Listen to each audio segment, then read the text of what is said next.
Hi, this is Amy Shaver, and I am here to tell you how to make a digital Frida Kahlo portrait with your students. Here's mine, as you can see, and then there is the lovely portrait of Frida that she did herself. My students and I started by examining different portraits of Frida Kahlo, and we noticed that Frida Kahlo likes to have leaves in the background. We noticed that she frequently has a pet or animal with her. And she also likes to have flowers in her hair, and sometimes she has other accessories too. So we talked about these kinds of things as a class, and then we drew our own Frida Kahlo portraits with pencils and markers and paint and all that good stuff, and then we made a digital version, which is what I'm getting ready to show you exactly how to do right now. The first thing you want to do as a teacher before you start this with your students is you want to make a little bank of images for them. I like to do that so it keeps them from going to Google, it keeps them from using copyrighted material, all that kind of stuff. So my second graders were doing this project, and you can see I have a little folder for them here. And then we've done other projects, so you can see here's my Frida folder. Sorry, my classroom phone rang. So here are some of the bank of images that I've made. I always tell my students you can go to this triangle and you can make large icons. And you could do this is on a PC, but there's no reason why you couldn't do this in a Google Drive, and you could have the students add this file that you made to their drive, or this folder that you made. So here you can see I've made a little bank of images. I've got different jungle backgrounds I picked for them. I have a student example. I have my example. This was my photo I used. I have a little bank where I put all of their student faces, and then I also have a little bank right here where I have extras for your portrait. So here's an example of the extras I've put in this. I have cats, I have earrings, I have flower crowns, I have monkeys, and I have a parrot. Once you have your bank of images, you want to go to Pixlr.com. I like to use Pixlr.com because it's free, it's online, students can use it at home, and it has a very similar interface as Photoshop. So it teaches students that you don't have to buy an expensive program to get really good results, and then it also helps them that one day when they are using Photoshop, they've used a similar interface. So I tell them to scroll down, and we click right here where it says Launch Web App. Okay, and we start by going Open Image from Computer. And this is where you have to go find your jungle photos wherever you've saved them. You get to pick your background, so I always like to give them options so they don't all look the same, so it's not quite so formulaic. And I'm going to start with this one right here. Okay, now we have to get the portrait of our face to appear on this background right here, and a lot of times students want to go to File, Open, because we teach them that's how we open things, but we're actually placing something inside the picture here.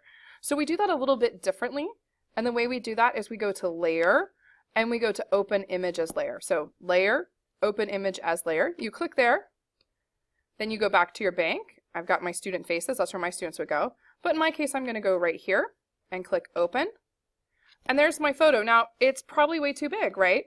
So all I have to do is I go to Edit, Free Transform. And again, that's Edit, Free Transform. I go there. I shrink this thing down. That might be too small, but at least it's small enough where I can see it.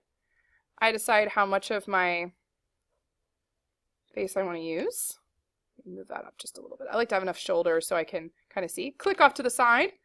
Do I want to apply the changes? Why, yes, I do. And now I have to get rid of this little yucky bit back here.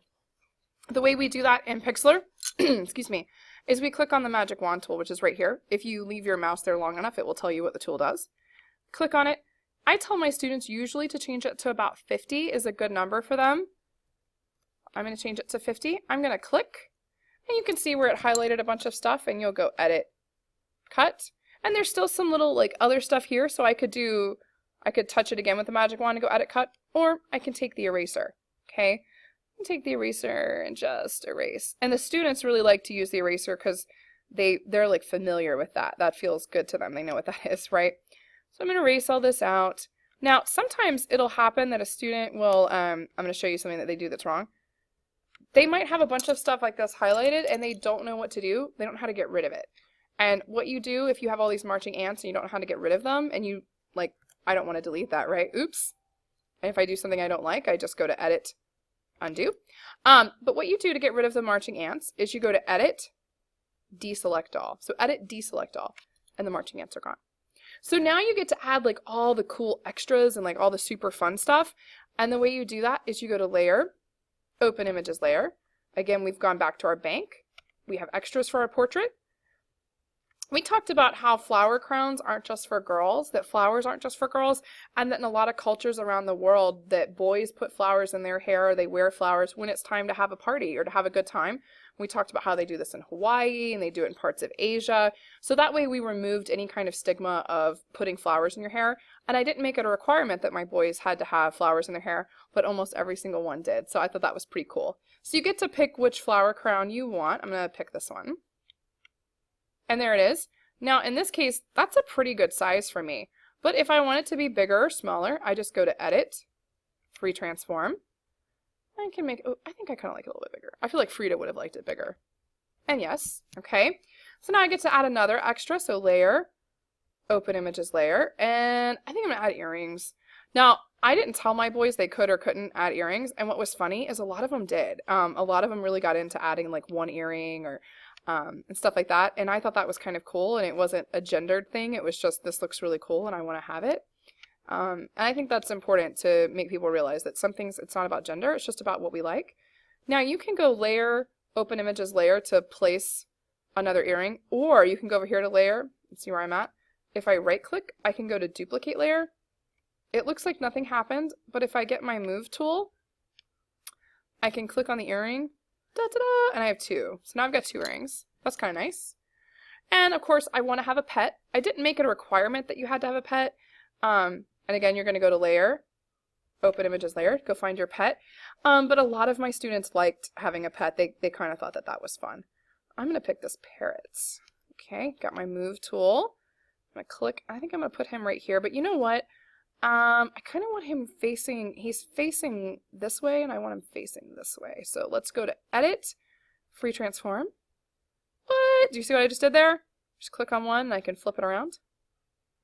That looks pretty good right there. And then I think he needs to be a little bit smaller. Well, that's too small. That's pretty good size, actually. And you know, Frida sometimes painted her animals a little too small, and she didn't seem to worry about it too much, so I'm not going to worry about it too much. So there we go. I have that. And if I want to crop it, although Frida frequently had really large chunks of leaves at the top, but I'm going to crop it just a little bit. So I get my crop tool. I crop it down. I hit enter.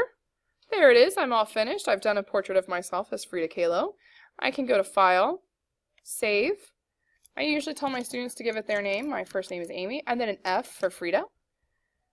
I tell them to make it 100 because you've done 100% good job. So you want to make it 100. Click OK, and then you have to find somewhere to save it. In this case, I'm just going to save it as my example to my desktop. And that's all there is to making a digital Frida portrait. I wish I could show you all the ones my students made. They did a really wonderful job, and they're tons more creative than mine is.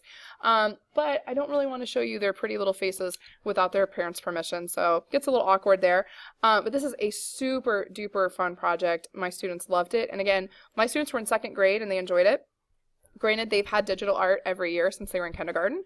If your students maybe aren't the digital artists that my students are, just because they've had more opportunities for digital art, then you know I might move that up to 4th or 5th grade, and I think it would still work great. I used to teach middle school, and the students I taught had very limited access to technology, and I think that this would have been a wonderful like intro to digital art 6th grade project as well. So you know you can kind of think about it really with digital art. It really just depends on how much access to this technology your students have had. So don't, I feel like we shouldn't feel bad if we're doing something that, you know, one person did with 2nd grade and you're doing it with 6th grade. It's really about meeting our students where they're at. So I hope you enjoy this project and feel free to send me any questions you might have.